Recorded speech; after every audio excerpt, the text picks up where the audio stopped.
Welcome back to BTF and Dubs. Gozzy, how you doing? Yo, Rome, what is cracking, man? It is, yeah, it's been a minute, but Jesus, man, ooh, Yeah, work it's and it's it's rough out there, man. It's rough out there. it's tough. Um, I mean, it's been a minute since we did this one.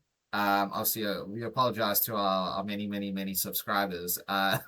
We have not been shirking our AEW duties in terms of watching, but we have in terms of reviewing and recapping what has happened It's since Double or Nothing. So we're gonna try and bring it back. We're trying to get back on yeah, track for this. trying to get it back. Um, yeah, obviously, if we do miss anything, put it in the comments. But we're gonna try to keep this as succinct as possible without going for 3.5 hours on And this as thing, relative as we can be. and as relative as we can be, for sure, for sure. Um, so obviously, I've got my notes up here, guys. Yeah, and I think if we kick it off, okay. So let's sort of like set the scene, right? So Double or Nothing has just happened. The big thing Yep. coming out of that, obviously, there were a lot of things coming out of that in terms of the Yes. matches, title changes. The big one, though, being the AEW Men's World Heavyweight Championship.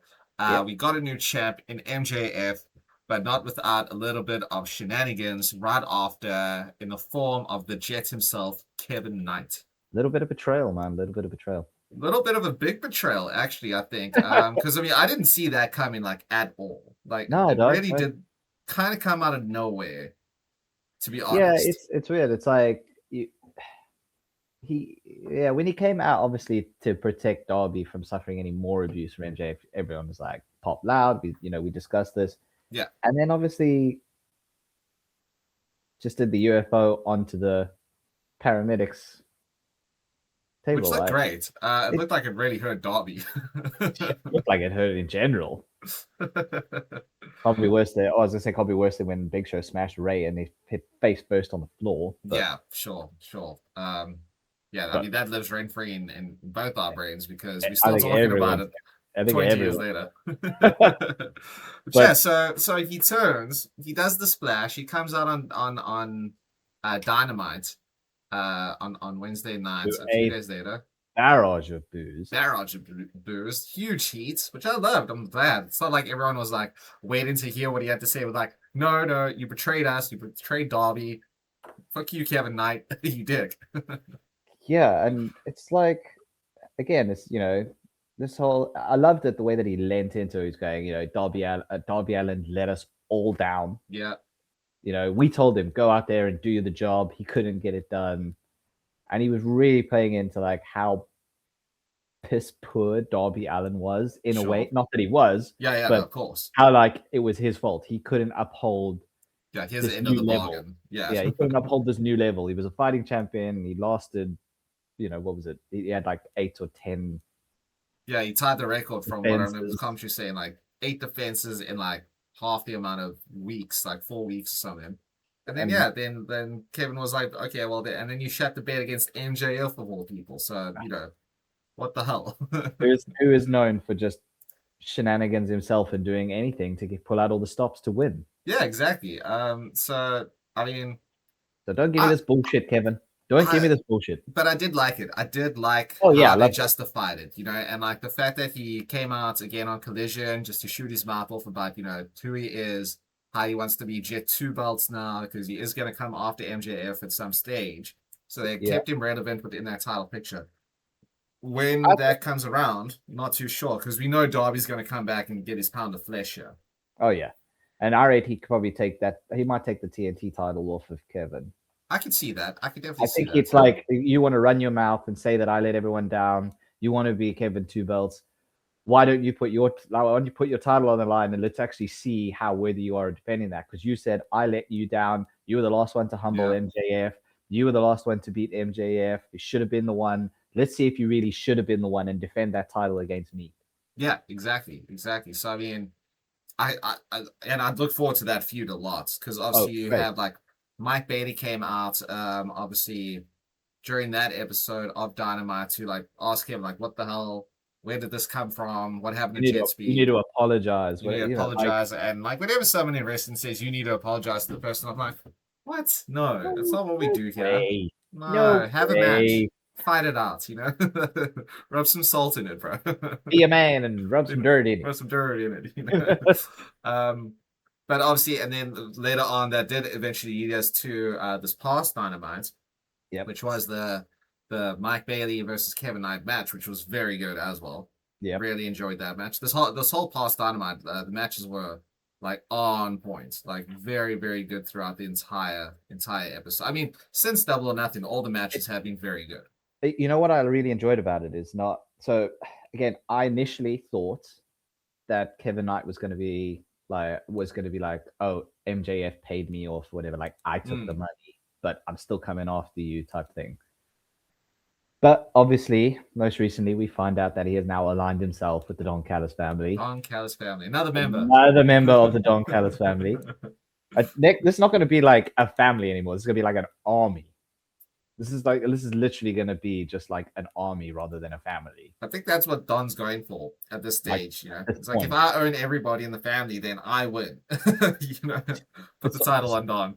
which I get it, and obviously it's a good way to keep the heat going, a good way to really make Kevin Knight a scumbag, Yeah, aligning him with the most hated guy in the company, really, because yeah, every time he comes out, you get the "fuck Don Callis" chance. So every he's single time. truly hated. No one likes any of this. They love some of the wrestlers who he has in his family, Yeah, but but no they one hate likes him. him. They absolutely hate him.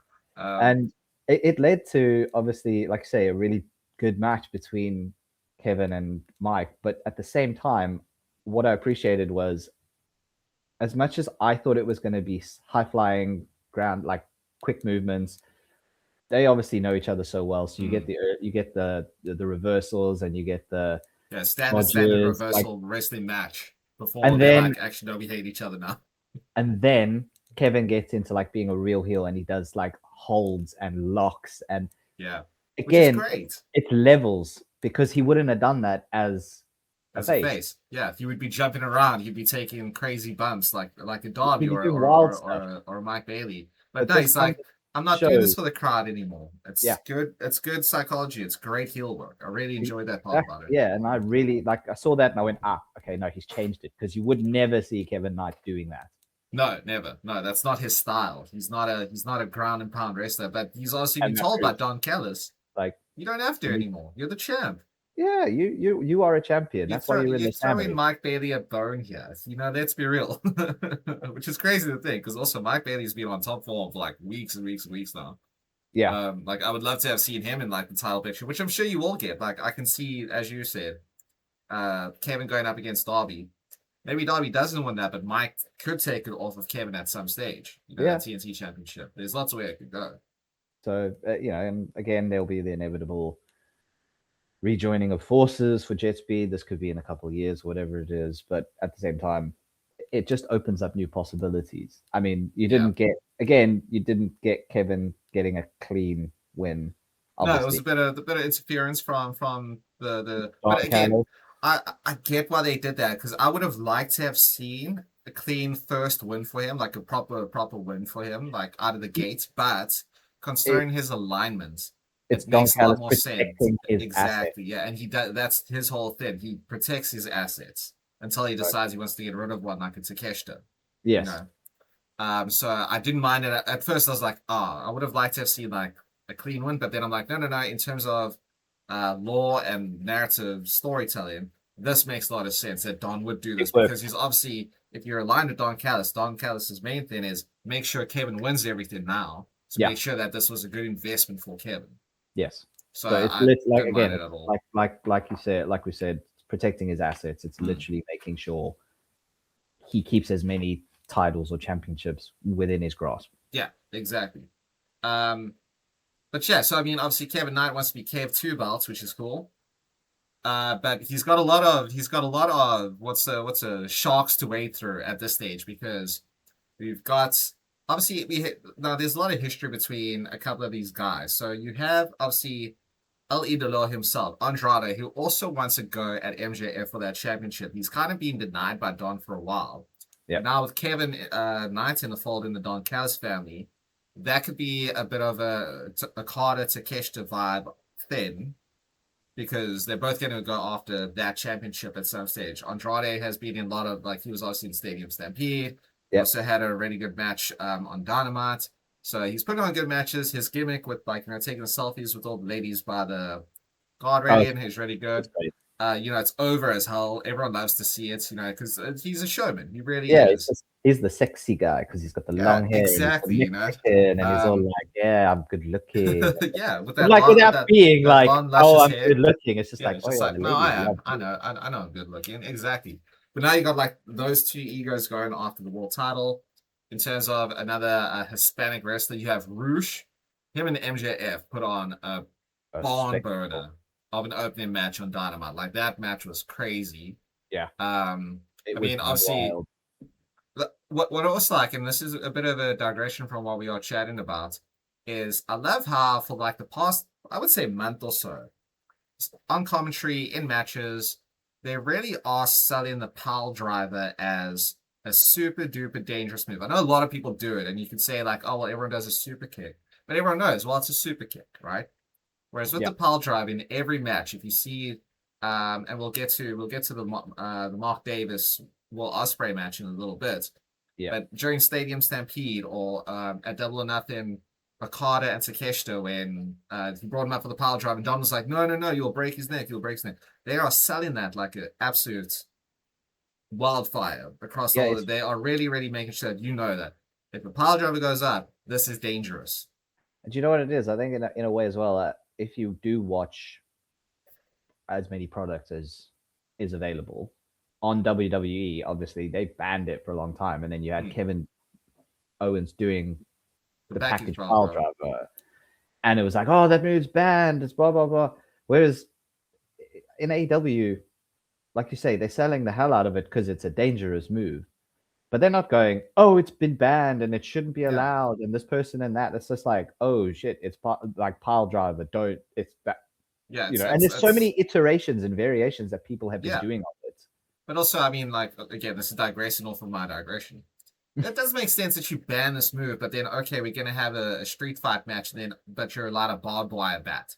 You know, like Yeah, yeah, it's little things like that. If you're gonna ban a move, then don't even like you're not even allowed to have a Kevin Owens or like do a package pile driver because it's not allowed because it breaks yeah. necks for Or sure. Bob, And we've yeah. seen it. It literally has. It like Was it a costs. barbed wire chair in the Sammy match? Yeah, exactly. So like, don't tell me this is banned, but then You have like you can set a table on fire, and throw someone through.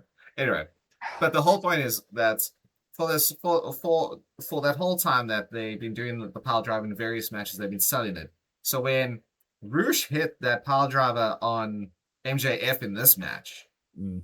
he was out like a light, Oh, he was gone. like gone. Like it was over. But because of the match they were telling, obviously MJF was working the arm to try and like get the salt of the earth. He dislocated his shoulder in kayfabe, but he Yeah, yeah, dislocated yeah, in the match. They nearly called the match off. Roosh was like, "Not a chance. This is my title shot. You're not calling this match." Drags MJF back in the ring. They fight a bit more, and then they went for the power driver on the apron. yeah. MJF fought out of it. It was really good. Got him back in, and then a few more things here and there, and then boom, Bob's your uncle. MJF did retain, but One thing I have to, sorry, one thing I have to say about this. They said it was a no time limit match. yeah, Fine, no count out. Sorry, whatever it was, no no count. time limit, no count outs match. Hmm. Nowhere did they specify no DQs. They never Nowhere. do. Nowhere did they specify. But then Roosh starts strangling. Was it Roosh who starts strangling MJF with the cable? And you're like, That's that's a not. DQ. That's Yeah, a DQ. it's Like, DQ. don't say there's no countouts and then allow them to do all this shit on the outside. No, it's dumb. I But agree with you. like some of it, I can handle it. Don't get me wrong. But at the same time, my analytical brain is going, no, this is bullshit. This is Yeah, bullshit. That's a ref. DQ. This is literally like 3, 4, 5 minutes into the match. Come on, do your job. Do your job, ref. Yeah, no, I agree. I You're couldn't not, agree you're more. not counting. Fine, we know it's a no count. Tell me it's a no DQ, no count out Yeah, match. I'm fine. Then I can deal with. Oh no, he's used a cable yeah. I mean, or because whatever. I understand like if you put someone through the announce desk, like I can alleviate my suspension It's part disbelief of the there. ring. It's part of the red. Are the cables? Is that maybe what they're going for? I don't think so. It's just my small gripe with that match. Like I was just like, this makes no sense. That made I no agree. sense to me. No, look, I get you. I'm with you. I mean, I we agree with had you. we had the shenanigans of MJF pulling off the turnbuckle, like the turnbuckle cover and stuff. Fine, and it obviously affected both men, which is great. Yeah. Behind the referee's back. Yeah. So again, The one guy was suspension is pushed there. The lethal. ref was pushed out the way. Bang! MJ or Roosh goes in. You could see he's bleeding. And Yeah. then they pulled the exact same spot off like 5 minutes later. Yeah, they did. Actually, I MJF forgot pushing about the that. ref out the way, and then he gets pushed into the turnbuckle. I don't mind that actually, because it's like 1 for 1. You Yeah. do it, I do it. And it's behind the ref's back, so he doesn't really see what's going on. Yeah. So He you sees can the get away with turnbuckle. it. Sure. That's fine. But the cable was in full view of the ref, and he's just like, "No, come on, you can 1, 2." I'm like, "What are you counting for? Disqualify him." Yeah, this isn't a rope break situation. I just laugh. It got to me, but I'm laughing about it because it's Sure, so fair silly. enough. It's I so mean, silly. I was laughing at the dislocated shoulder thing and him like lethal weaponing it back into place. I was like, okay, cool, let's go. But we did see we saw a sick barricade spot actually It was when they're on the great. outside because obviously Roosh has his The horns. when you mess with the bull you get their horns and he did it on the outside and like thank God MJF did get out the way. Commentary sold it like absolute chance. Perfect. They're like they would have fetched him in the 17th row because the barricade must have gone about 5 meters back. He hit it so hard. He went full tilt on that run. Full tilt. Like he was like, no, I'm gonna make this look spectacular. Well done, He Roosh. he didn't pull out. It's not like he sort of half-assed it at the end. He was like, went full on in this kick. This barricade specifically is gonna get it. It was great. It was really, really good. But yeah, so MJ anyway, so after that they get back into the ring. And then MJF actually got him in the pile driver on the apron. And then that's how it sort of like leaned into the finish with him sort of putting like I thought he was going for like a cattle mutilation at first, because he didn't go for the salt of the earth armbar. But it was like a cross-face chicken wing. Yeah, and that's what I saw. It was more of a cross-face chicken wing. It down was like a cross-face. Yeah, because he had the arm like hooked up at the back. But I really liked it because you obviously had the blood rushing down Arusha's face. They are pushing him to the moon as a babyface, and I really liked it. It reminded me very much of the Bret Hart Stone Cold Steve Austin spot where he's also like in the sharpshooter, bleeding. Roosh, blood covered, only has one arm to tap, the other one's hooked up, and he's like, and he like flips him never off. converted. The thing is, it's not like they did it with Stone Cold where they converted him from being a heel to a babyface. He's been a babyface, but it's like they've really elevated him to that top tier. No, exactly. And they put on a hell of a show. Hell of a match. For an opening match for the title, I thought that was absolutely great, Like, again, WWE, learn something from this. Put a title on, first thing, on Raw, crowd will go ballistic. You don't have to keep them waiting, because, everyone wants to see what happens, but you don't have to keep us waiting. Give it to us from the beginning. No, exactly. And then entertain us like they did with other matches in the middle. Yeah, because, I mean... And put on a banger like what we saw at the end. Because it does nothing to drop down the stock of Roosh, like, at all. The way he lost was great. And it doesn't I can see him challenging again. Whereas in WWE, they'll give us like a 3-month build for someone to come in and challenge Cody Rhodes, and we know he's going to lose. Yeah. You know what I mean? So we knew Roosh wasn't going to win here. At least I didn't think he was going to win.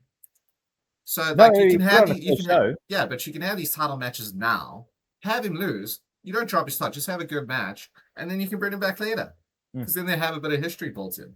Yeah. So I liked it. Yeah, sorry to interrupt you there. No, it's fine. But again, it's like you don't, even if it's the AEW World Champions, like heavyweight championship or whatever. It's the AEW World title. You're not lowering the stock of the title either by having it first, as long as the match lives up to the hype. Yeah. Or the match lives up to what it should be, which this did.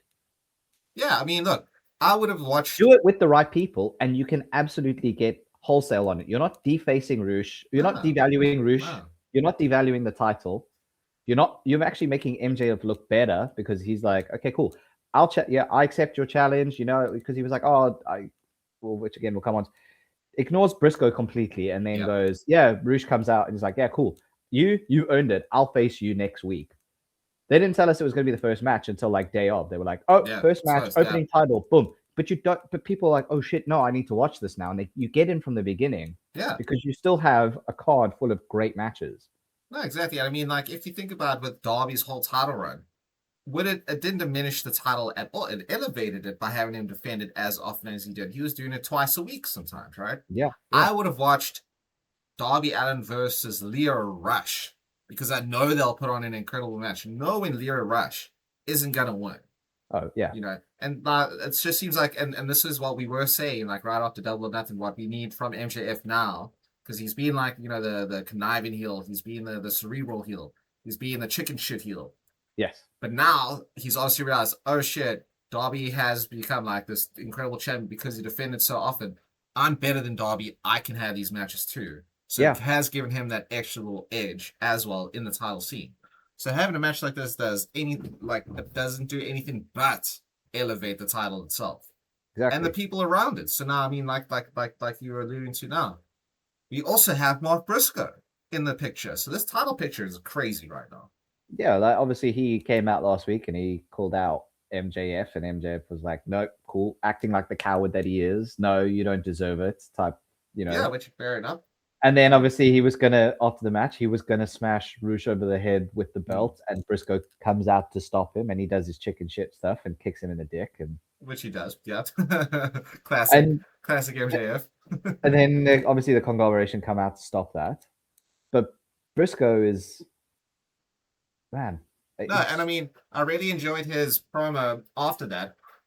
He obviously spoke about like his brother dying and what it was like to come into AEW, where he thought he was going to come with his best friend, his brother, but he had to do it alone. But along the way, he's found the guys like in the conglomeration who become like his best friends, who are helping him and supporting him. Yeah, and it's his turn. He's been grinding to get to this stage. I mean, especially after that match with Tommaso Ciampa, that street fight match of theirs, which is an absolute. I still think it's the best one I've seen. Yes. In forever. Like, genuinely, probably the best street fight ever, to be honest. Yeah. Now, he's also in the title pictures. Now you've got, and we were talking about this a month ago. It's like, oh, well, we have Swerve and Brody King. All the guys circling around Darby Allin's title. Now you got the same with the MJF. Yeah, you don't have just you don't have the standard top tier bearers wanting. Yeah, there's like two of them. You got different people, which just makes it so much more interesting. Again, like, how's the dynamics going to work with the Don Callis family? Who is Okada going to get into it at some stage because now he doesn't carry a title. Yeah. In this past episode of Dynamite, Don was saying, how good Okada actually is and hyping him up. So we know he's going to play a part at some stage. So, I mean, it's just like, again, main title scene on AEW just outstrips anything that WWE is doing right now. Oh, absolutely. Because they're not just limiting it, like you say, to these slow, weak-ass 6-8 week builds to a match we know the person's going to lose. Yeah. And then have a torture finish in Italy, and run it back in 2 weeks' time. And then, and just also keeping the same people. Yeah, just in a weird, stupid rotation. Like, give me someone new, man. Like, it's always, like, it's so predictable. Like, Gunther's lost, so it's either going to be Gunther carrying on this feud and going, I got screwed. Which he is. Or we're going to go get someone like, we're going to get Cody Rhodes versus CM Punk when he comes out. You're just keeping the same people there. What Darby did and what MJF actually subsequently has now done is give an opportunity to people we want to see. Yeah. And they've opened it's not the same people. Yeah. Because you get bored of that shit really quickly. Yeah. And again, not everything has to be a 6-month long build. You can have a 2-week build into a great match. And again, AEW has proven that they're not afraid to hot shot the title onto someone who is absolutely buzzing at the moment. I can see them putting it on Mark Briscoe. I can see MJF becoming the guy who can only hold on to the championship for a couple of weeks before he drops it again, Very much like, I think it was Mercedes Moné, who we'll get to in a second, when she was Sasha Banks, who was like, she can always win the title, but when it comes to pay-per-views, she always loses. Yeah, she can't hold it. She can't hold the title. You can win it, but can you hold it? Exactly, and MJF could be that new guy to also do that, which is great. I love that. In like 3 weeks, if he ends up losing the title or whatever it is, then you go, okay, cool. Yeah, you're getting these titles and you're becoming the first third, the first fourth, the first fifth. I want to see him beat John Cena's record already, man. Get him to 17. That's so great, but you could go. Yeah, he's the first 3-time champion. and they'll probably make him the first 4-time champion and the first 5. And this slime balls into his slime ball character, like it spins into his slime ball character, going, "I am the best. I'm the first to do this." And then obviously at some point, someone's going to go, "Yeah, You never but hold you the keep thing. losing it after a Yeah, month. exactly. How good are you actually?" You'll have someone beat him for it and then hold the title for like close to a year, like a Will Ospreay maybe, right? Because I Yeah. can see that happening. And then MJ would be like, "Yeah, but I was the first 3-time champion. You just won it." Kind of like what he was doing to Darby. Like, you're not actually worthy. And like, yeah, but I held it for more days consecutively than you did altogether. You're Yes. not on my level, son. So it's like it's a bizarre, but it's great. Like It's I great. think it's I great. really, really enjoy it. I think it's And so good. like you said with Briscoe, I want to see this match. Yeah, they I both want to like see the, this and they. It's because not the way like he's calling out MJF, like he addressed, obviously, like you say, he addressed his personal issues, but he's calling out MJF and he's going straight forward. There's no holding back. no, So it's and I not like think they'll tease this and not give it to us. All right, they no, could. no, they'll What's do that the soon. what's At what's the Forbidden next one? Door. Yeah, I maybe yeah they could do it at Forbidden Door, but what's the is there not another one that's supposed to be because they got like these weird things coming out as well. It's like There a might be mini. like a bash at the beach, or like Is there something something like on? that. Yeah, there's something coming up. I can't remember what it was, and they mentioned it, but it could be like it could even be there. You know what I mean? Like they could build this to a point of like, oh no, MJF has been told, we've been told that you will be defending your title against Mark Briscoe at. Let's see. They have Fight for the Fallen. Well, they have Fighter Fest at the end of June. Yep. Which is in Daytona Beach, and then Jacksonville, Florida, on the 13th of July. They have Fight for the Fallen. So like something like that, like you could just keep having sorry. him. That's fucking 2019. What am I talking about? Stupid Wikipedia. This is why you don't use your sources from Wikipedia, everybody. But do you know what I mean? Like they could build this him putting Briscoe off and then being a sleazeball and being a weasel and going, Absolutely. I'm not fighting this week. Oh, but next week I'll fight. I don't know, Speedball or something like that. Like, oh yeah, these guys have earned it. Briscoe, you haven't. And then it's like, okay, no, MJF. It's just been announced. We've been told you're going to be defending our title against Briscoe at whatever. Stand back. Yeah. No, exactly. That's the thing. And I like the fact of how they have built Briscoe. So he has a support system. So if MJF comes into this with like trying to pay Don Callis' family off again, doesn't matter. Conglomeration is in their business now. That was also a big part of the Will Ospreay, Mark Davis, Owen Hart's match. Yep. Going forward. Because I mean we'll jump into that next. So it's not like you can do that anymore. And in terms of the matches Mark Briscoe has been putting on, they have been slugfest, slobber knocker, and let's not and bad, I was gonna like say, big match spin. So sorry, just to finish my thought there real quick. MJF is going to go into this shit scared of Mark Briscoe. Yeah, which is also when MJF's at his best. When he's afraid, he gets very chatty, which is awesome. So, okay, I was going to say, coming to that, like you were saying about Briscoe putting on absolute slugfest and great matches. The match he had with Leo Rush was actually really fun. Like, was great. I enjoyed it. Was so much fun to watch. Like, I don't know why, but this Leo Rush thing is so. I was when he first debuted it. When they first debuted it, it was dumb. It was really stupid. Fine. It was fine back then. Yeah. Now it's like it's the crowd was even chanting. It's a double thumbs up for me, to be honest. Yeah, it's perfect. Like, and the crowd was going for him, and the whole thing where they did on Collision, where the conglomeration was standing in the back, like, and he had the umbrella. Yeah. The rain. Yeah, I have no idea like, what don't it move. If you can't move, he can't see you. And then he walks away. So I had no idea that would work. And it was perfect. Like, I thought it was so much fun. They did it again on Dynamite, like after the match, to come out and congratulate Mark Briscoe. And it's like, Leo Rush was leaving, saying, it's fine. And they're like, it worked last time, don't move. Yeah, like they wait for it. And then seriously, it's like, they go like, and then as they leave, but the thing is, as they're leaving, he stops and he turns around and they all just stop, like they know. That's what I'm saying. Yeah, that's it. Like, it worked last time. Don't move. It worked last time. So, do you know what made it even better? Is if you catch it when he turns like that second time, they all start like speeding up and start running away so that they don't get caught again. Yeah. I think it's what, the whole thing is great. It's all intertwined. It's like that little, again, like this is minute details. Like I edit videos and stuff. adding a sound effect to something can elevate what you're doing as opposed to just a transition. Yes. Having them react in those certain ways. I bring it up all the time, mostly when we've been drinking too much. It's when the Fiend was like at his like height of his powers, right? Yeah. And like that whole glitchy thing that happens when he comes out. So the lights start to go down and goes, bzz, bzz, bzz. And the wrestler in the ring looks shit scared. But there was one where Michael Cole was interviewing someone in the middle of the ring. The lights start to flicker. It does that glitchy thing, and it's like, oh shit, this is the Fiend. Wrestler's eyes go big like this, and instead of Michael Cole bolting, like just getting the hell out of town, bricking it, and bailing, he was like, oh, okay, cool. I guess that's my time. And he sauntered out the ring. But like, if Michael Cole's like, oh, and like drop the mic and bail, that sort of thing elevates those sort of situations. It adds to the character. To the character, exactly, and the moment. So when you have the conglomeration like reacting the way that they are in tiny little things like that, it pushes just makes it so much better. It pushes Leo Rush further. Like, it doesn't make him look like a stupid character. It doesn't make this character look ridiculous when you first saw it. It elevates the character to another level. Yeah.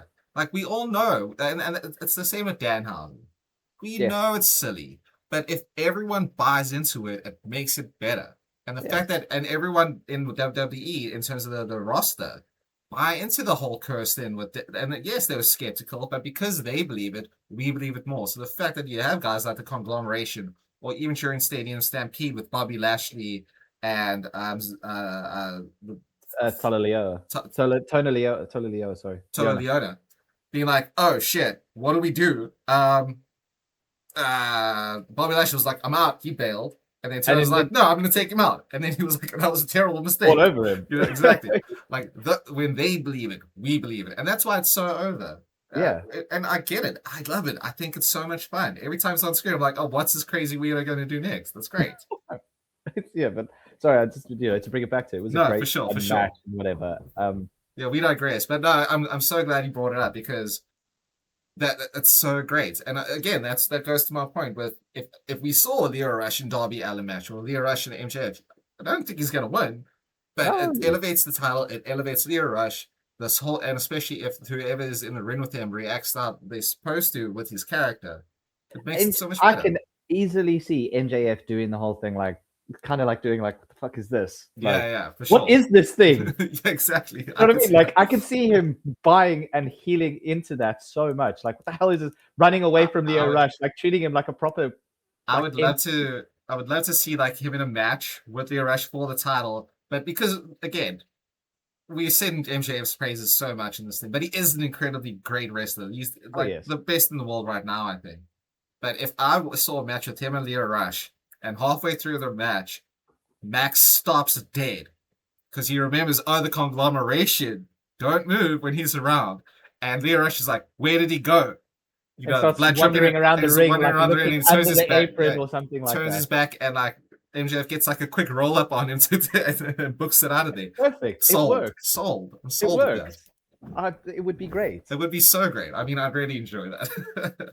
I genuinely did not think I would be that much into Leo Rush based on something so ridiculous. But it's work. Again, if it works, like you said, if it works, we buy into it. And if people play into it, we buy into it more. Exactly. I mean, that's all we want from our wrestling is we'll suspend our disbelief for the dumbest shit. As long as you sell it to me correctly. People still want to believe in kayfabe. Of course. We do. We still pop for dumb things that we know is going to get like a kick out of too. I still believe it. We still do. It's like, oh shit. And it's also like you hear the sound of a chop or a kick and you're like, oh, that hurt. That hurt. It had to hurt. It had to hurt. It's bullshit. It's probably safe. He's not dead. I know that pile driver didn't break his neck. He's still walking around, but it's so dangerous. He's lying there with his neck wobbling like he's broken. It's so dangerous. We can't do pile drivers. And also, just to get back to your point earlier, so the next event for AEW is on June 10th. So that'd be Dynamite next week. That's Summer Blockbuster in Cincinnati. And then Forbidden Door is after that at the end of June, and then they have another Dynamite Beach Break in July. So there are a few like smaller non-pay-per-view events that are like They're high like level. mini PLE. Yeah, exactly, It's just exactly, like a special PLE, and like a special episode rather than a PLE, shall we say? exactly, exactly. So yeah, so obviously there's a lot of little events coming up, but the whole story that they're telling with Mark is really good. Yeah. So I'm really invested. Again, just the whole title scene is so Give him interesting some, right now. yeah, and again, like give him, like just say, okay, MJ, if you've been told you've been dodging Mark Briscoe too many times, you will defend the title. Yeah, yeah, 100%. Well, we've Because they been can. told that you will defend it because again, I like this thing that they don't have a GM. I actually don't Yeah, mind it because then there's no bullshit of someone going to the back and bitching and moaning and complaining. It just bitch and moan to each other, and that's how you get fights and how you get matches. yeah, exactly. I mean, the closest thing they had to a GM is kind of Don Callis, actually. Yeah. Because he has so many people in his family, he kind of dictates a lot of the matches, which I do love. Um, but yeah, I mean, I do, and then obviously, like you said, when it does escalate to a certain point, then you'll have them say like, "Well, Tony Khan just announced that Yeah. this match is happening," and I think that's probably what will happen Mm. for Mark Briscoe. But again, the whole main event scene is absolutely crazy. Stacked. But speaking of stacked, how was that Will Ospreay and Mark Davis match this That past was Dynamite? ridiculous, man. Do you know how good it was? I've got like, and again, won't go into full of it, but I Run it made through. notes. No, but I made notes like almost like 2 pages. I was like, that was ridiculous. It Go was through it, man, please. Yeah, because I mean, some of the spots were crazy. Some of the, and as like, I mean, well. the argy bargy at the end was like 10 minutes worth of My craziness as first well. issue. Okay, my first issue I have, and this happened, and I'm bringing it back to what happened on Collision, I think it was, or it could have been the week prior, where they had Jack Perry versus Davis on the Dynamite Cross Collision. Yes. We all watched Stadium Stampede, and all of a sudden, Mark Davis had this bloody eye, and he had this patch, and then he came out and he fought Jack Perry last week or whatever, and he had the eye patch on. First He of all, should have been dead. he should have been dead, but all he's got is an eye patch. Fine. All of a sudden, Perry rips the eye patch off, starts wearing it himself. Yeah. And there's nothing wrong with Mark Davis's eye. Like, we can see, at least do some fake like makeup or something that looks like a cut and it's It blue. was a symbolic blind eye. just give me something, right? Like, I get this, and again, I love the stupidity of it. But he wrestles basically the entire match against Jack Perry without this eye patch and wins because obviously that was the first match of the. I would like to point out we didn't actually see a fucking single eye gouge either from Jack Perry. What the hell are you doing, Jack? Not a single eye poke? What the hell? You bring the onions, but you don't bring the eye poke. It's fine. It's weird. Yeah. But obviously, that is what led to us getting to this Ospreay Davis match because obviously Mark Davis beat Jack Perry. Yeah. To advance. So I just had to bring that up. And why I bring it up is because he came out with the eye patch again this week and it came off and there's still nothing wrong with his eye. Maybe it's like a phantom eye like thing that he has. It's like to him it feels like he doesn't have one. It just makes me.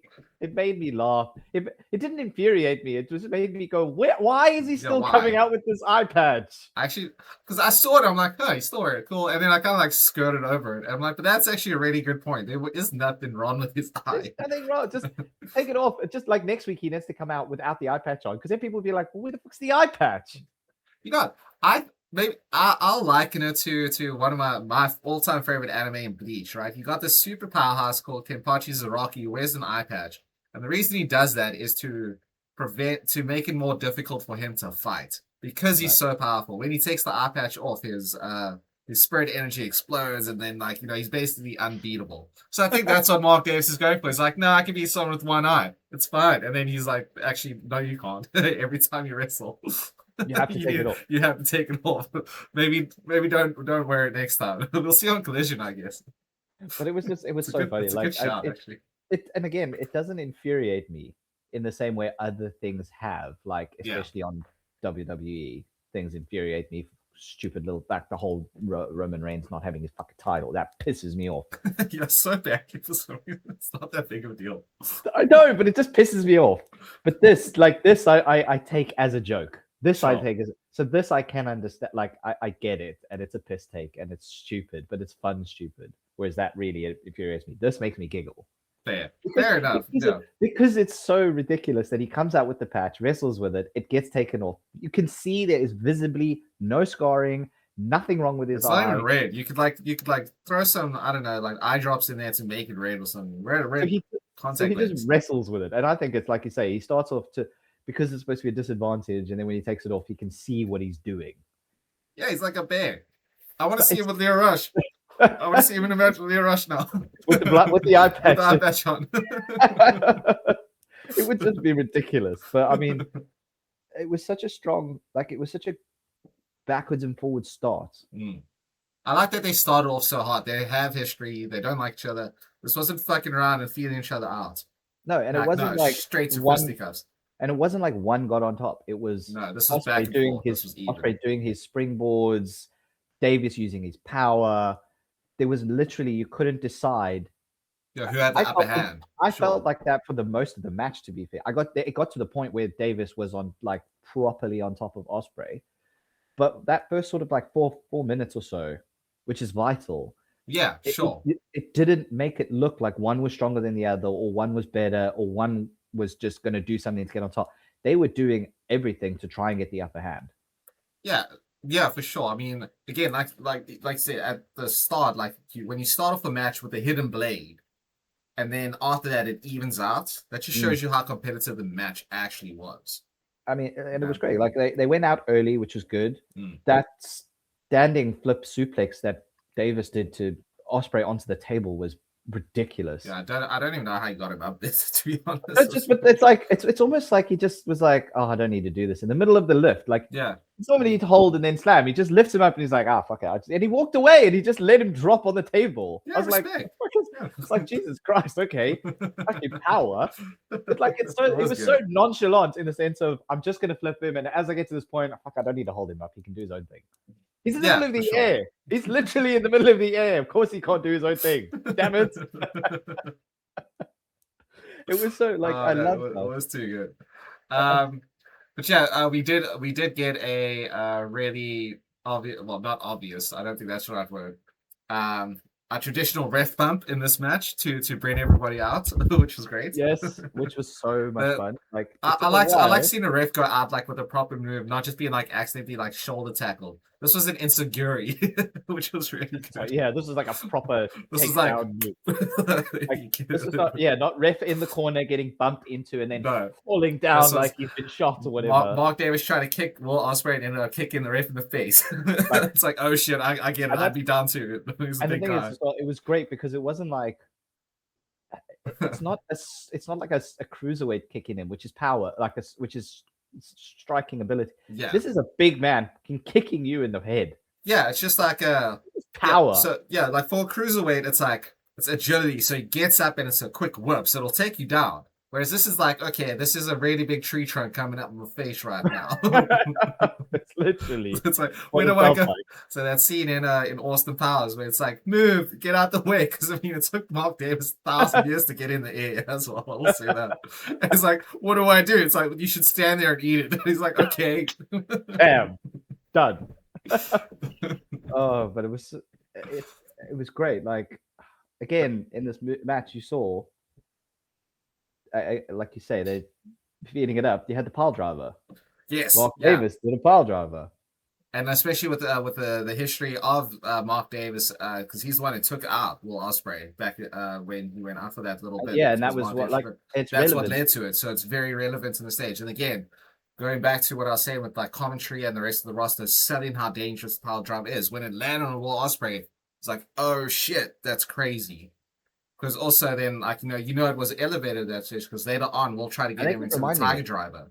And they were like, oh shit, he's going for the Tiger Driver. He specifically doesn't want to ever use this move on anybody because of what it did to Daniel Bryan. Bryan Danielson, sorry. So the fact that it got to that stage where it's like, he's going to use the Tiger Driver. I was like, oh shit. He's going to whip it out. He's going to, which is insane. I just loved it. I thought it was so good. But yeah, like ref bump, and we just got the smorgasbord. We got everybody. We got the Young Bucks. We got the conglomeration. We got Brian Cage in Zubas. We got the Death Riders coming out. All of the whole Doghouse family. We got Fletch. We got Fletch and Takeshita on the outside starting their shit, which was great as well. We knew they were going to lead into that feud. That they were like, cool, on site. it's on side with these two, and I love that. I think that's so good. Like none of this. Oh, we're gonna have like these 5 minute diatribes in the ring before we fight each other. No, no, no. You're on the outside. I'm on the outside. Where's the screwdriver? Let's go. Like again, it just fuck me, it was just it's so hard to explain what happened because it literally was just a melee of. And this wasn't like a 30-second melee or like 2 minutes. This went on for like a while. This went on for like 5 minutes full because there were so many people. Yeah, it was just like you kind of forget that the match was going on. Like, oh, who's gonna hit next? And then like as soon as they clear off, Fletcher like obviously handed off the screwdriver to Mark Davis. It's like, oh shit, this match is still going.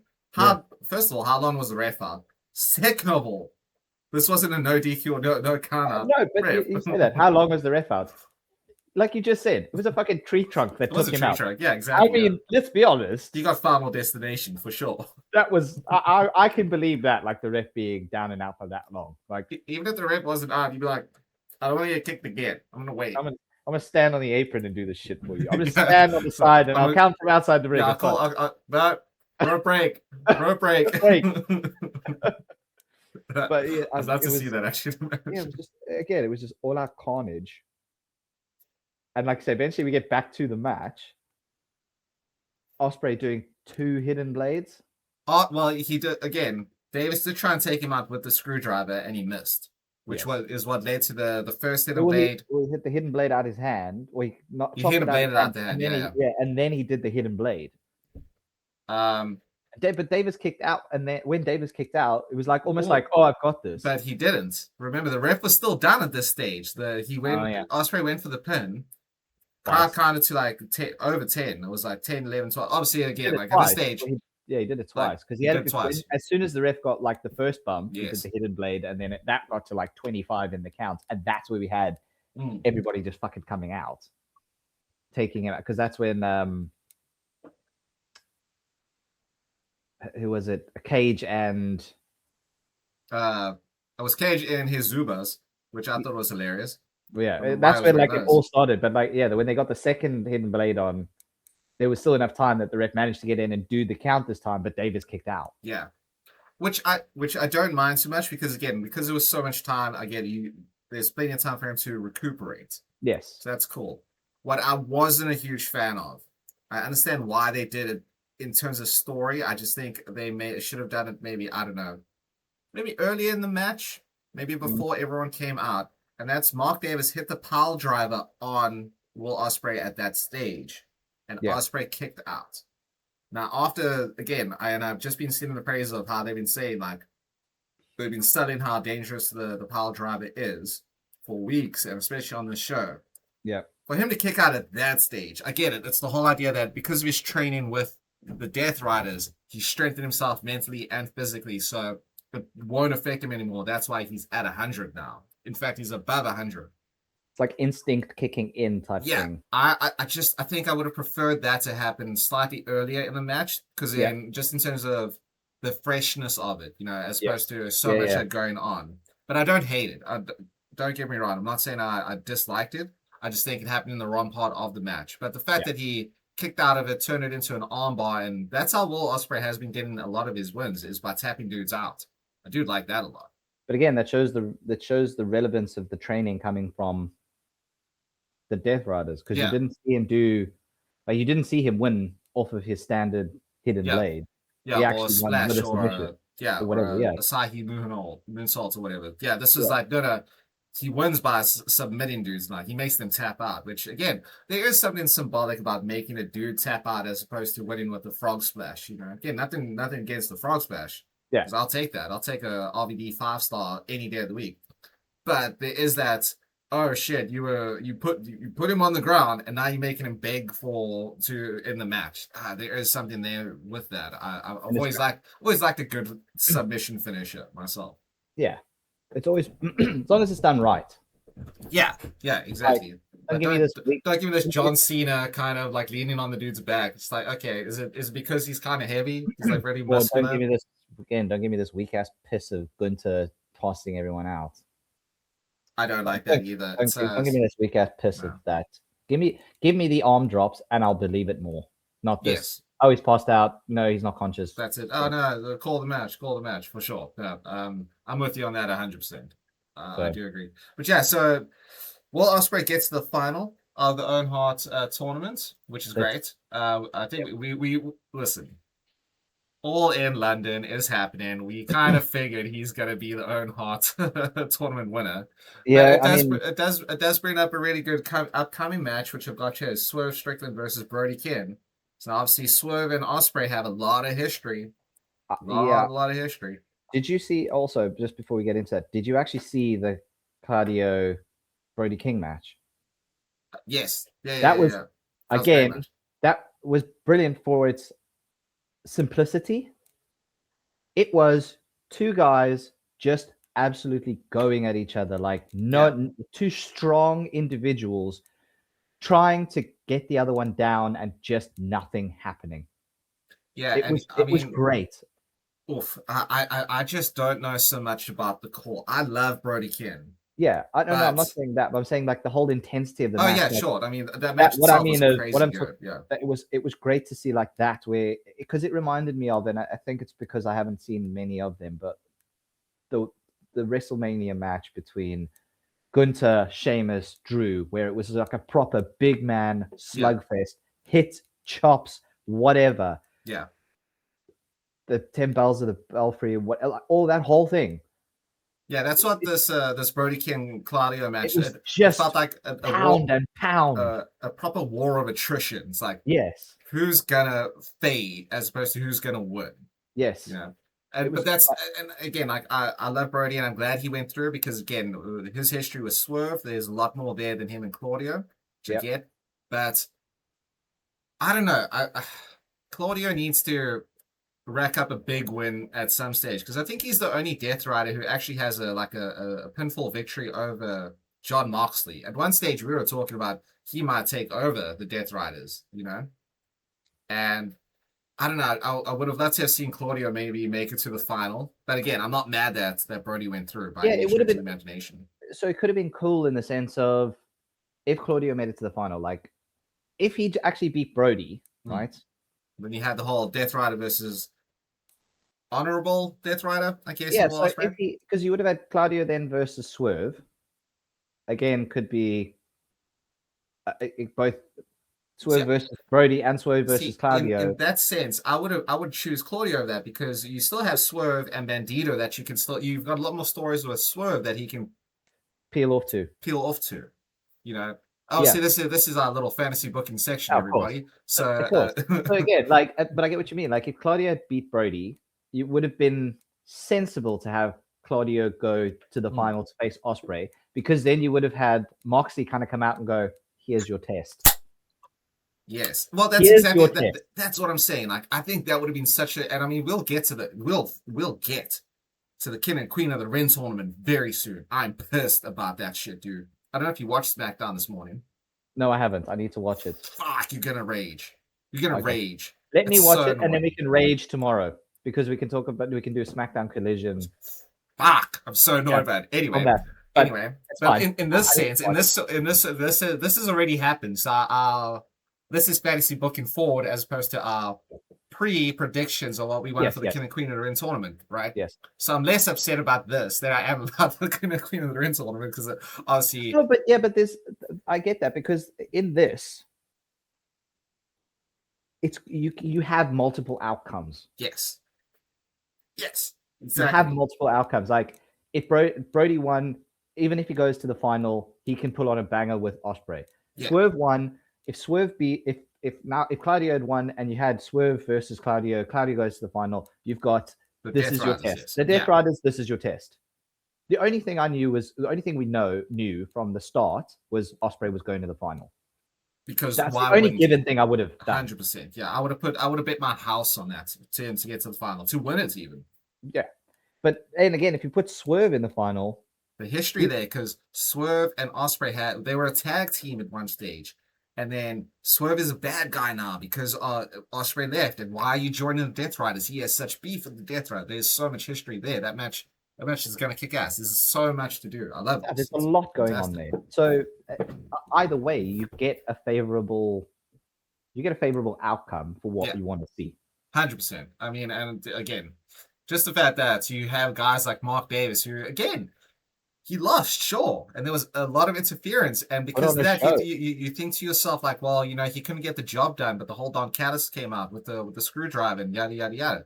I'm like, I can still see Mark Davis going after any title, even the world title, at some Yeah, stage, because again, it just elevated everybody, and that's what these matches do. Like having these great matches that aren't 4 to 8 minutes long, that tell stories within like both in the within ring it. Yeah, and from around on the outside of the ring.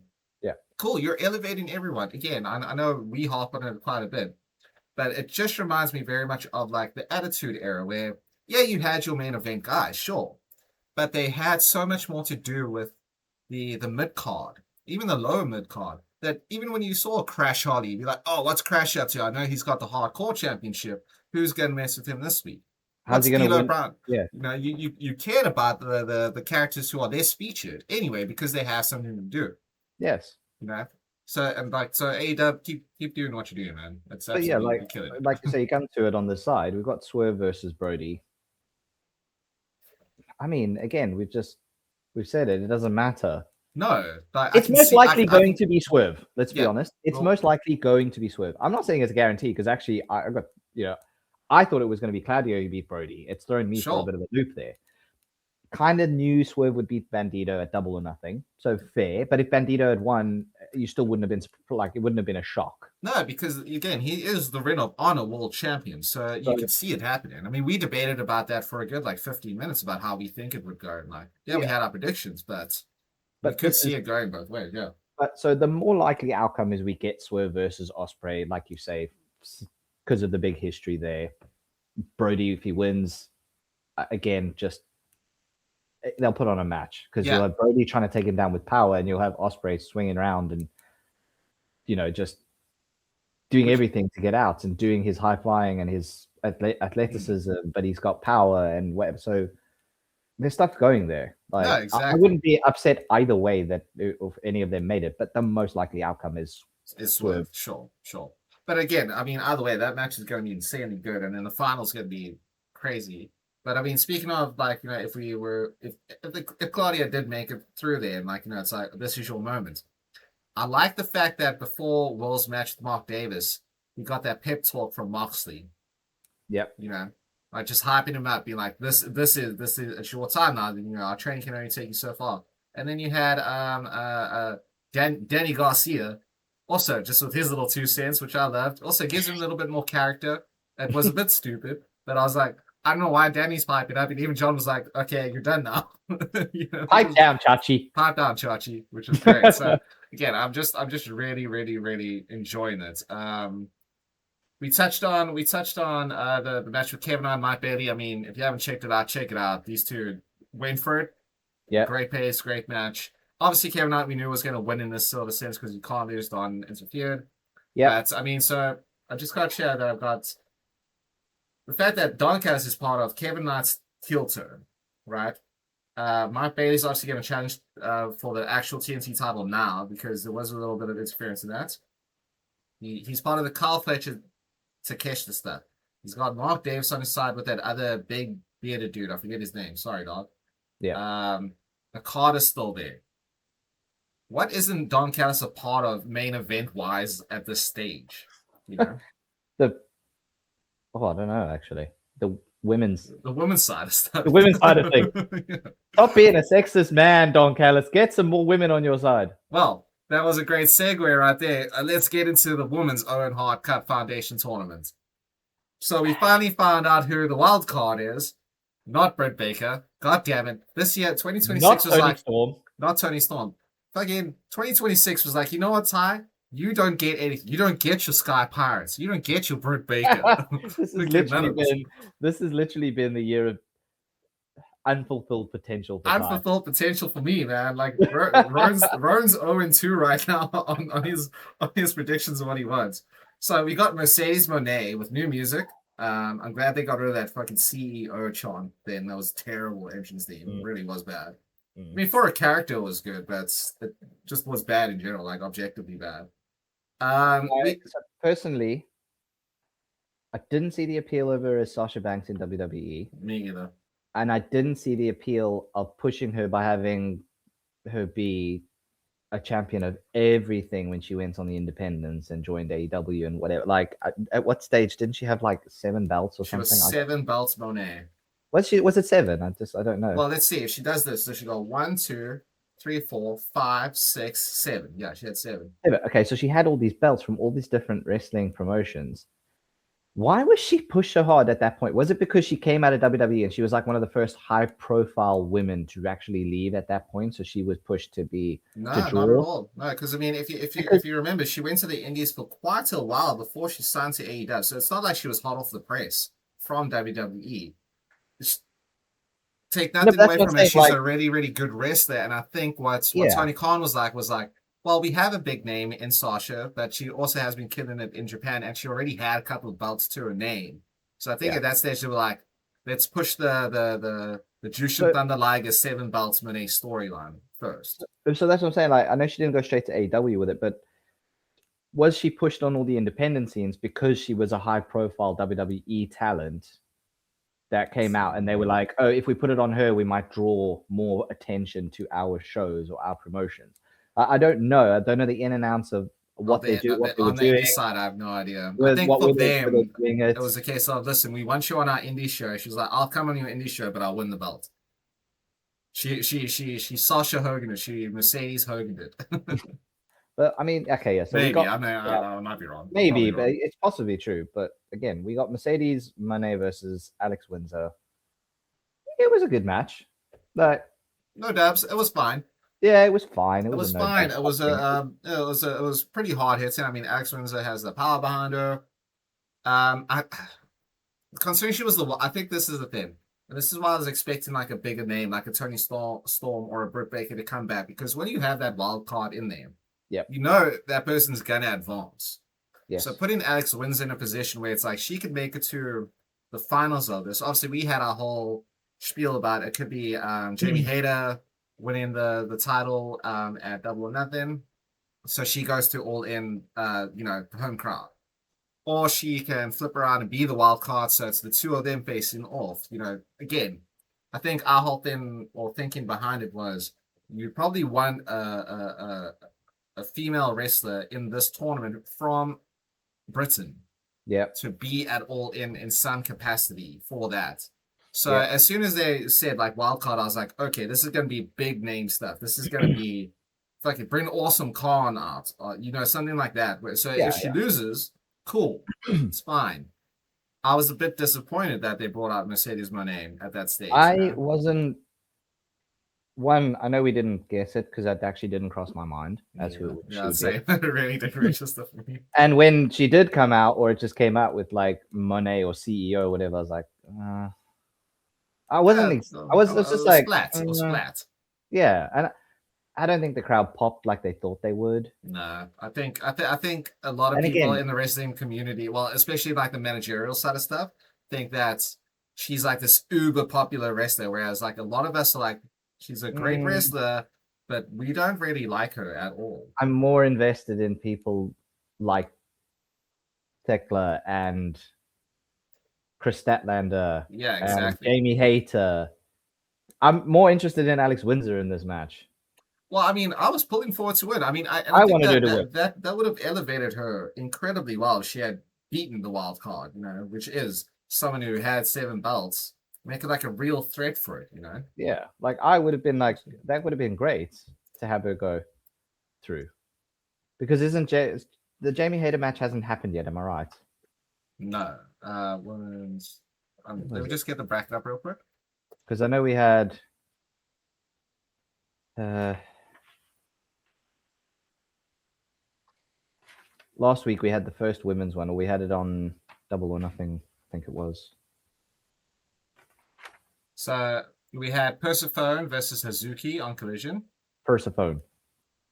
Wait, no, sorry, that's happening tonight. Yeah, that's happening on tonight's Collision. That's Persephone. so we had Athena beat Mina Shirakawa. That was the one That's on what it Double was. or Yeah. Nothing. Yeah. Yeah. So we had that, but we haven't had the Jamie.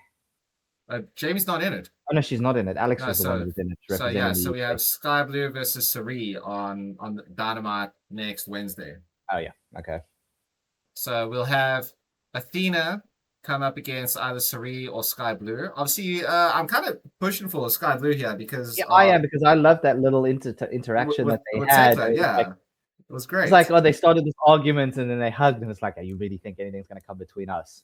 Yeah, that I mean, they set it up so well because like they acted the shit out of it Oh, it because was great. when they started, I was like, huh, I know they're playing around, but it got really heated really quickly. Like it escalated far quicker than I expected. When they started screaming at each other, like, oh, maybe there is something there, and it's like, we got you. I'm like, fuck, they did get me, son of a bitch. Damn it! I was like, I damn was it, hoping for an implosion. I got God, damn it. You got me. Got me. You got me. So no, I love that. So I think I can see Sky Blue going Osiri. I mean, from what I understand, and I won't pretend like I've seen any of Suri's matches. I know she's really popular in Japan. I think it's Stardom, might be a different promotion, maybe New Japan. I'm not sure. Um, so from what I've seen online, she's a really good wrestler, but I can see them pushing like a Sky Blue here. But you don't know so much because again, with the Tekla stuff, she keeps bringing up how she was fired from New Japan and Stardom, right? Which So is that's what I great. think. Yeah, I And think it's gonna lead to like a Forbidden Door where you have all the Japanese wrestlers come over and be in a lot of matches. So you could have a thing where Sari comes in and beat Sky Blue, which would give Tekla a reason to come out and fuck with her semi-final match yeah. against Athena. Yep. I mean, at this stage, if I'm looking at this bracket, right, you have Mercedes, the Persephone or Hazuki versus, and then Athena versus Surreal or Sky Blue. I'm pushing for Athena to win the whole thing at this stage, man. I want the Ring of Honor Yeah. Forever champion to go the distance, and two belts. Athena would be great. Yeah, it'll work. I can go with that. Like I say, I thought it was going to be Alex Windsor. Yeah, no, like I thought it was going to be. Was it Athena took on Shirakawa? Sorry. Yeah. I thought it was going to be Shirakawa because I thought it was her, more associated to AEW. But again, not knowing the fact of Athena hasn't lost in 70 odd matches, I don't think you drive her stock down if she ends up winning this and then loses to Tekla. But I think you elevate it more if she beats Tekla, and it's like, well, guess what? If she doesn't, well, again, I don't know how many matches she's going to wrestle between now and that final. I would bear it and be like, number 80 would be, so 78 is Mina Shirakawa. Yes. So then 79 would be either Sky Blue or Suri. Yeah, and then 80 is to win it. So it's like, oh shit, she's gone 80 unbeaten. Like, because they're trying to cram it, not cram it, but they're trying to get it going for winning. Yeah. And then you get her 80 to win that. So kind of keep her off, even though she's the champion, kind of keep her off the matches for Ring of Honor. So that is a crowning achievement. Like, you remember number 80 as the win for the Owen Hart Cup. Sure. See, I can see that. I can. You know what I mean? And but again, like if we're gonna go all the way to All In when they have the title match, I could see her winning it because you have got an out for Tekla at this stage because she declared death on Stardom. Like she spat on the sign, which I thought was a great little visual as well. Her climbing up the ladder nice and slow. And just she was shitting on it properly. She like hocked a loogie on the sign. I'm like, damn. She was shitting on it properly, man. The crowd was taken aback. Even I was, because they were like, boo, you can't do that. That's way above. That's crossing the line. We'll have someone stab another person with a screwdriver or put them through a flaming table. How dare you spit on the Stardom sign? Which, I mean, I agree. I was with them. But if she lost, you could have her take on with the rest of her Divine Dominion. Sorry, not Divine Dominion. Triangle of Darkness, whatever they call it. Triangle of Madness. Darkness, whatever. Like taking on Shida or Rio or any other the Mina Shirakawa, like a lot of the just bring in more Stardom people because you have Forbidden Door coming up. Yeah. So you'll bring a lot more of them in, and they also have the cross promotional stuff very, very often. So I mean, again, I'm sad Alex Windsor lost, but I think mostly because it would have been nice. It would have been poetic, right? And again, this is us being fantasy booking and stuff, but it would have been poetic to have Alex Windsor and Will Ospreay go to the final and challenge for the titles, home territory. Also, and again, it's because they're a couple in real life. which also would have meant that they recreate what they did with Adam Cole and Britt Baker in their inaugural Owens Cup thing, where they both won their finals and they became the inaugural man and women's Owen Cup winners, and there were a couple at the time.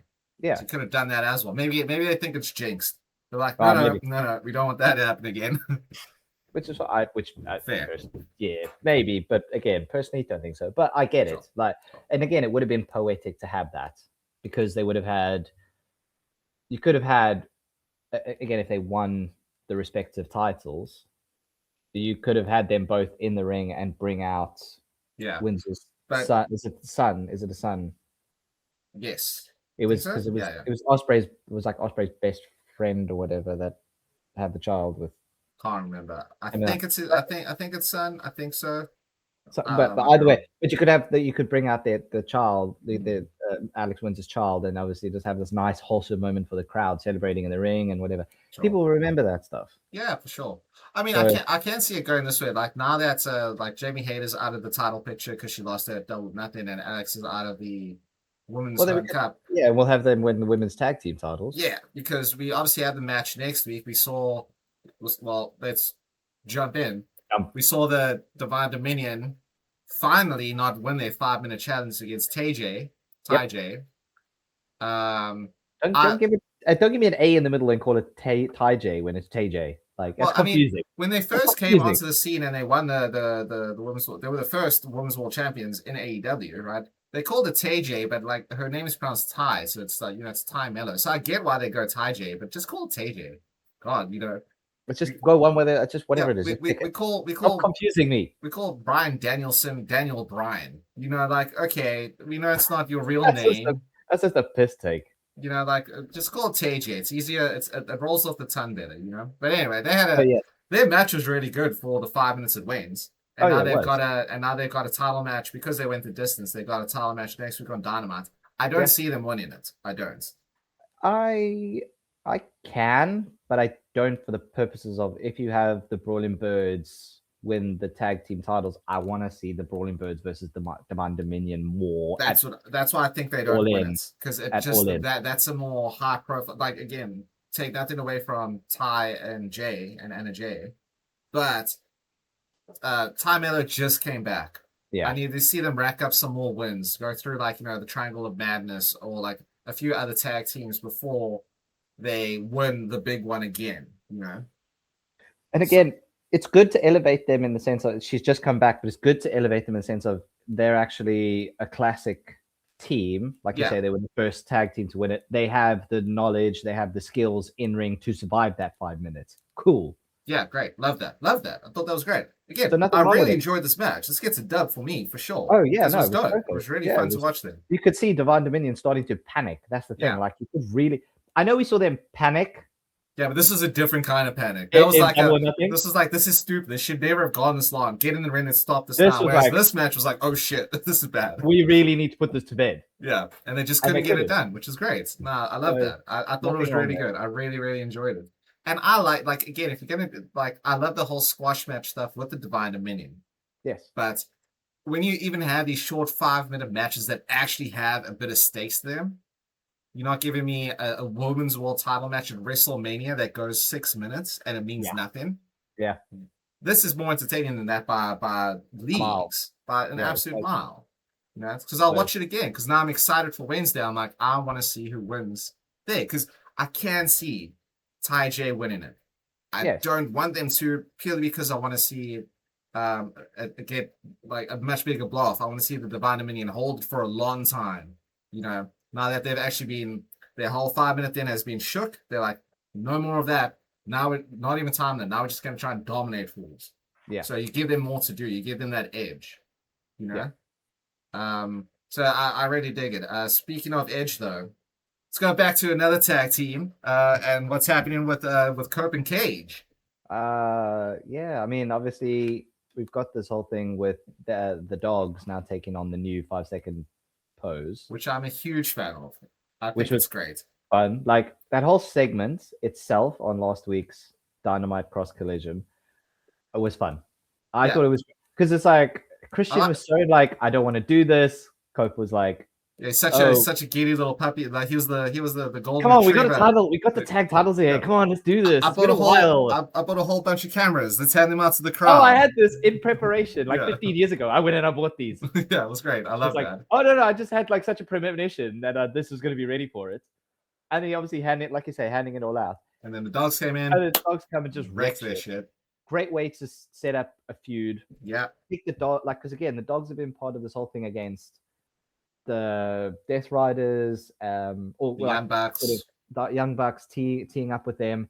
It's a good way to really get them in their own. Yeah, separate them from the rest of all the bigger factions and stuff. Yeah, sure. and you know, doing it against two people who the crowd absolutely love. Yeah, it's great. Love, it sets it up perfectly, and it gets them like proper heel status that they need, rather than they were searching for. This gave them like proper heat. 100%. I mean, I will also shout out the specifically Matt Jackson in this last Dynamite's little backstage segment. Telling David Finlay he was definitively the worst leader of the Bullet Club. That must have cut deep. I was like, God damn, Matt Jackson, ouch. It's true, it's fact. But yeah, that was funny because you could see the look on his face. Yeah, he was like, how dare you, Matt Jackson, you son of a bitch. It was good. It was good. I realized. You see, you're even wearing your Bullet Club hoodie today. So I mean, I had to bring that out. I just thought it was good. But again, like it builds into a lot of like obviously there's again so many tag teams in AEW, right? But so now you have the dogs who are stealing like one of the most beloved gimmicks of all time with the 5-second pose. Right. The new 5-second pose. New 5-second pose. I love how they're also super awkward about it still. They don't have the timing down properly. Oh yeah, but the relevance, it's also like they're standing, it's like, okay, 1, 2, yeah, they count it down very 3, and then one of them's going early and the other one's like, oh, whatever. And they both do different things. Like one's pointing this way, the one's like doing this. It's really dumb. It was but I good. really like it. And they had again the relevancy of it where they brought back the kazoos, because that was the whole shtick in the first place when they did the 5-second pose. Yeah. And they had the proper kazoos. He's like, is that a kazoo? Yes, it's a kazoo. Yeah, this is a kazoo. Yes, it's a kazoo. Like, what else is it going to be? In all fairness, I didn't know what a kazoo looked like for the longest time until, like, obviously I watched that. I was like, oh, that's a kazoo. Oh, that's what the fuck they're talking about. But I love it. And then when they brought it back, I'm like, David Finley's like me. He also didn't know what a kazoo was. But I love it. It was like, oh, yeah, we've got the new 5-second pose with the new 5-second bruise and the new 5-second kazoos. And when he pulled it out, and Connors was like, "That's that a kazoo?" Said, yes, this is a kazoo. Like, so, yeah, they didn't talk about it beforehand. You just whipped it out. It's like it was great. Yeah, I think they're super funny as a tag team, but like also like dastardly heels. You know, like you got to take them seriously, but they're not your I don't know what your like your quintessential like, oh, we're dark and hard and you know, you have to take it seriously. They're like, you don't have to take it seriously, but in the ring we're gonna beat the shit out of you. You know what? Like, and it's not the same, but it's kind of relative to it. Is like, it's not like the Vision on WWE trying to prove to everyone we are the bad guy heels and whatever. Like, they're trying too hard. The dogs just did it naturally. Yeah, because like in the ring, like unlike in Austin Theory, they both have like that edge to them. We know they're gonna beat the shit out of you. They've proven it time and time and again. Connor Spear is incredible, man. It's top 5 right now. It's like, one of the best spears, actually, I think I've seen. Like he hits it beautifully. He hits it top better 5. Yeah. Purely because he just came out to AEW. Give it a couple of months. This thing's gonna shoot the rocket to number 1. It's amazing. Like they set it up so well, and obviously Finley. I love the relevance of Finley having the shillelagh because of his dad. His dad, of course, yeah. David he always came out with the shillelagh anyway, but he doesn't lean into the whole "I'm Irish and I love to fight." I love to fight. Gimmick, whatever. My name is Finley and I love to fight. Whatever. But he carries the shillelagh around, and it's kind of, for me, it's like a. It's a homage, but it's also like, well, this is like if I'm not getting the job done, this is going to get the job done. Family heirloom. I'm doing this. No, I loved it as well. Speaking of, everybody, look out for our music tournament bracket that we're going to be doing very soon. Brad, I'm glad you brought it up because OG Dave Finley's "My Name is Finley and I Love to Fight" will be in the bracket as well. This is going to be a huge bracket. It's going to be the biggest bracket you've ever seen. There have been we're not going to do thousands, but we're going to do a shit ton of best wrestling themes, of all time, not just in WWE, across promotions. But I Not think we all of also then them. need to have worst to counteract it. We need to have one for the worst as well. Well, what we can do for that is actually like everyone who goes out in the first brackets, we know those are the worst, so that'll pre-bull the bracket for Fair. us. Yes, But that's fair fair enough. enough. Which is the worst one of all time? I'm down with that. We'll have two-parter. So Uh, yeah, that's gonna be good. But yeah, so in terms of the men's tag team titles, again, the dogs are doing a lot of great stuff. Obviously, we haven't seen Edge and Cope since they got taken out by the dogs, but you also have the Young Bucks involved.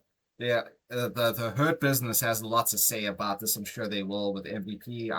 Having them with the titles back would be great.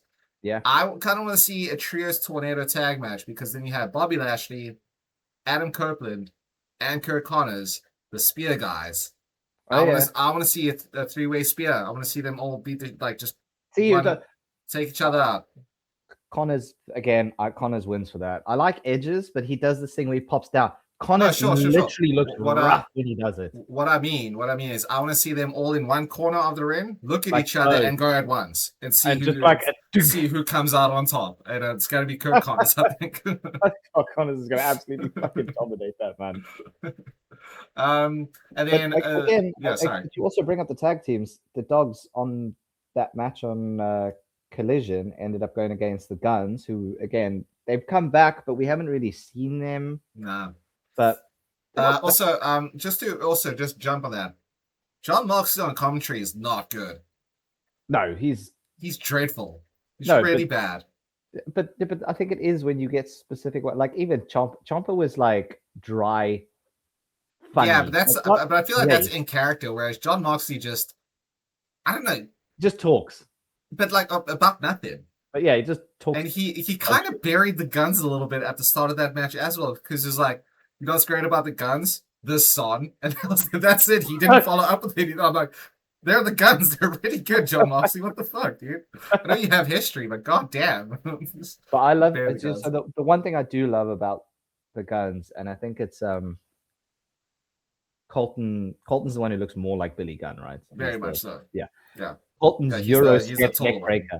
Colton's Euro step neck breaker is one of my favorite things because it's literally the Euro step from basketball. Like if you don't understand basketball, you'll not know what it is.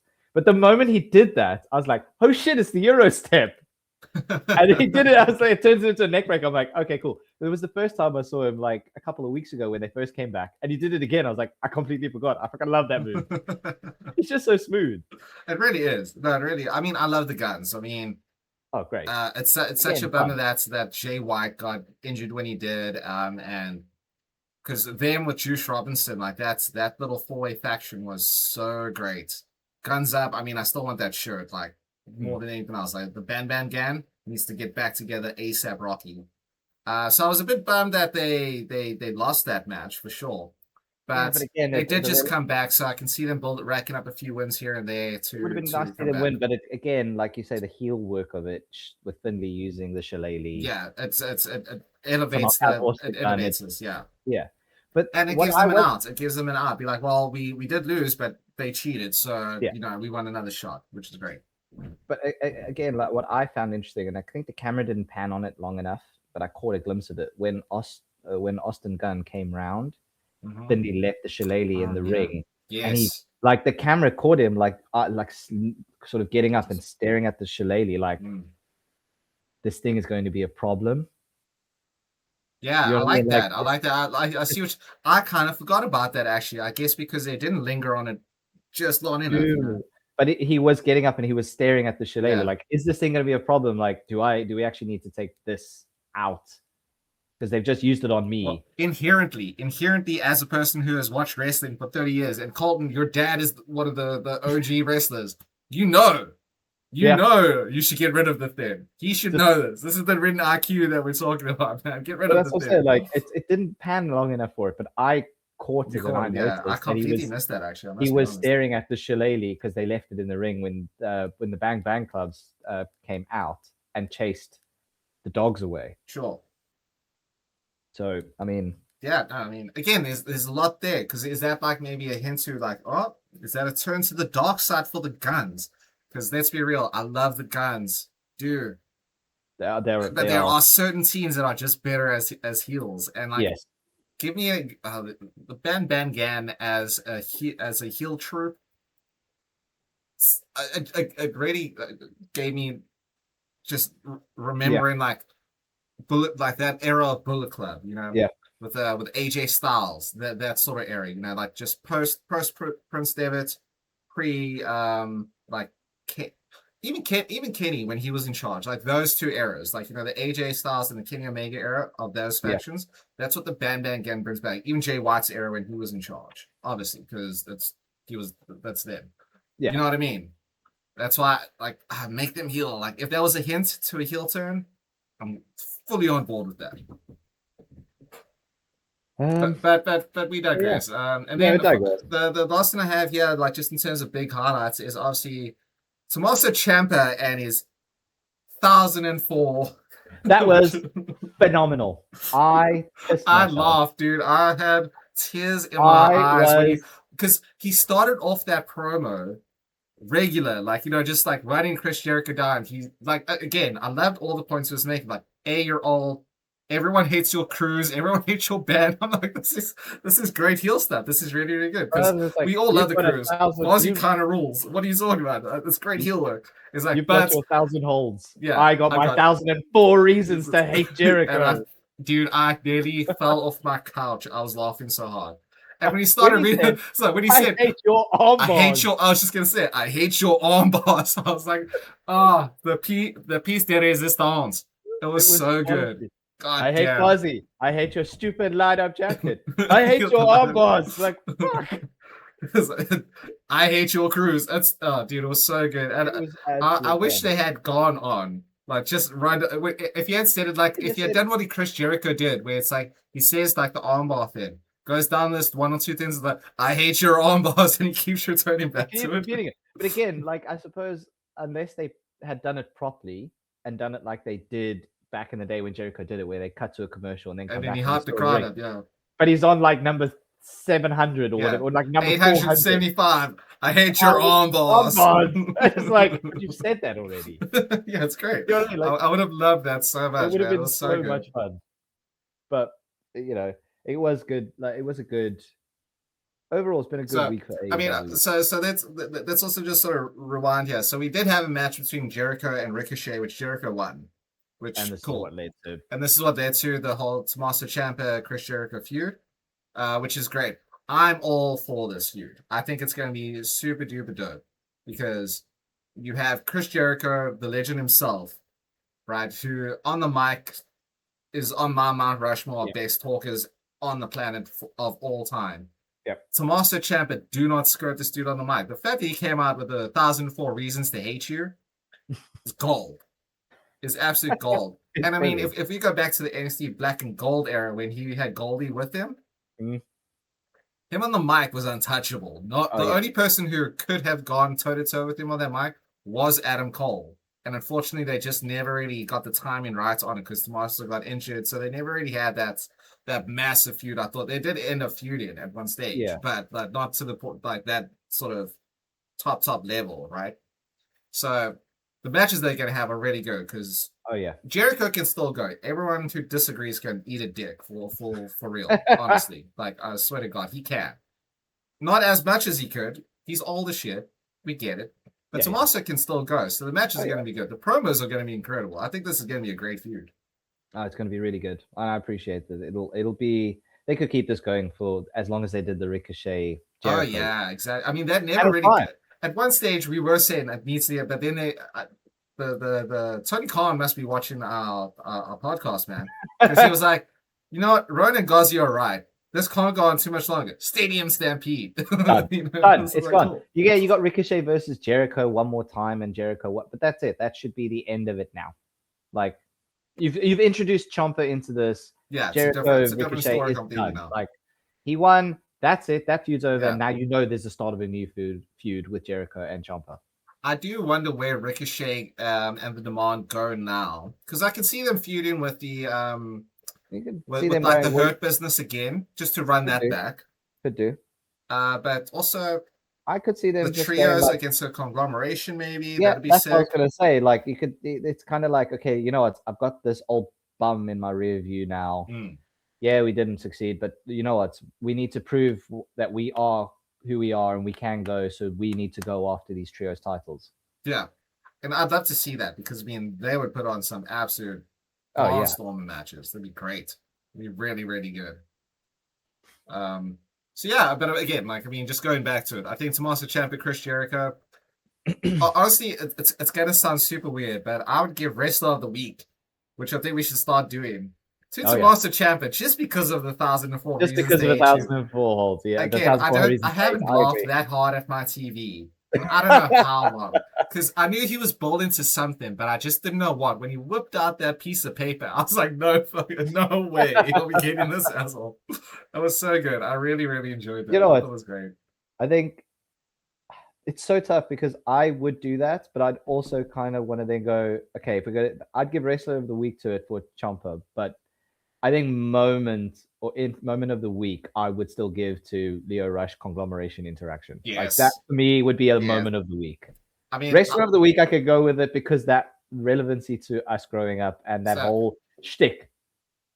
So if we broke it down, right? Because I don't think you can give him Wrestler of the Week because okay, he didn't actually wrestle. Yeah. So if we go like moments of the week, would have to be I would say 1004 reasons, right? That's the moment of the week.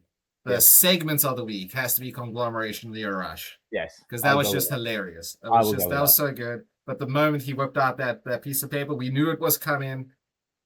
Killed it. And he dropped it and it just dragged it. You were like, okay. The whole thing. It was perfection. He did it so well. Brilliant. It was so good. And then rest of the week, I mean, that could go to a lot of people. Kevin Knight, Will Ospreay, MJF, Roosh. That's a tough one. That's a tough one. I mean, we don't have to do it. We don't have to do it now, but maybe going forward, we can do our rest of the week. Yeah, that would be a good idea. Actually, I wouldn't mind doing that because there is a lot to go off with who it should be. I mean, as of right now, where I stand, I would still go MJF just purely because of the fact, like his mic work, the fact that he's like running. He's technically running 4 different feuds right now. He's got the one against Roosh. He's got the one against Kevin Knight. He's got the one against Andrade El Idolo, and then he's got the one against just basically everyone else who wants to come in his title. And it's like he's juggling a lot of balls, and he's still putting on like 4 or 5-star matches every week and killing it in promos. But that's just I am a stand for MJF, so I might be biased. I go with I go with that. Like, I can go with that because again, he put on a great show, and he just is an absolute slime. He's absolute just scum of the earth, which makes me love him. Agreed. So, okay. Also, what we need to do is we need to actually start doing, because I mean, AEW busted out a lot, and like every now and again, you get a gem from WWE as well. We need to do a spot of the week. I think we should.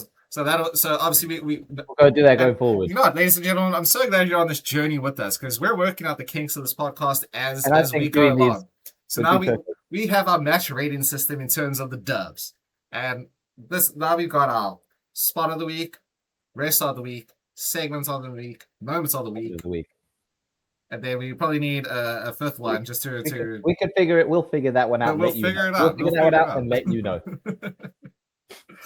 Yeah, I mean, again, I think we say it after every AEW podcast, man. They're just killing it right now. There's nothing boring about these shows. I'm always looking forward to the next one. I'll be dead on my feet, and I'm like, I'm going to put on AEWs right now because I just want to watch it. I'm always entertained watching it. Whereas with WWE, I kind of feel like sometimes I'm just like, oh, God. It's more of an obligation sometimes, for sure. Yeah. AEW, I'm like, I need to watch it. WWE, I'm like, I've invested. WWE is a lot like Walking Dead at this stage. You know, I've gotten all the way to season 11, and I'm like, I need to see what happens. Time. I need to see now. 100%. Yeah, I'd go with that. I just need to see the ending and see where it comes. Although it's never ending. But but yeah. You'll know what you'll know what I mean. You'll know what I mean. Yeah, I mean, look, there's obviously lots to look forward to. We have Collision and SmackDown, which will round out the week. We doing for this tomorrow? week, obviously. Are we doing that tomorrow? I think we should. Yeah, I'm good with that. We might be a little bit late on podcast for next week because I will be in Manchester the entire week. Rowan's got a busy ass week. So if any BTF and Dubs fans are out in Manchester, give your boy a shout out. A couple of tickets to the next United game next season wouldn't go amiss for the two of us. But hey, you know, like we'll give you a We'll give it I wonder if I'm a fan at all. You know, nothing gave it away. nothing. No, no, not at all. Oh, Not at nothing. all. But yeah, so we will get you those episodes next week. ASAP Rocky will do one for our SmackDown / Collision recap review tomorrow. And then also for the SmackDown one, we have to talk about this tournament, man. These 2 tournaments. So I'll make sure that I catch up Yeah, today and tomorrow. Well, obviously for the collision, we'll have to catch up tomorrow anyway. While watching it, so we'll run the regular recaps as per tomorrow. As per for tomorrow. Amazing. All right. Well, Gozzy, great to chat again. Rone, And always a pleasure. Always a pleasure. always a pleasure. Always a pleasure. Ben. See, I Bang, feel like bang. the guns need to start doing that actually. They need to get a bit more hardcore with their stuff. But again, thank you all for listening or watching. We really appreciate it. We'll be back again tomorrow with SmackDown and Collision. Yep. And never forget, too sweet. Too sweet.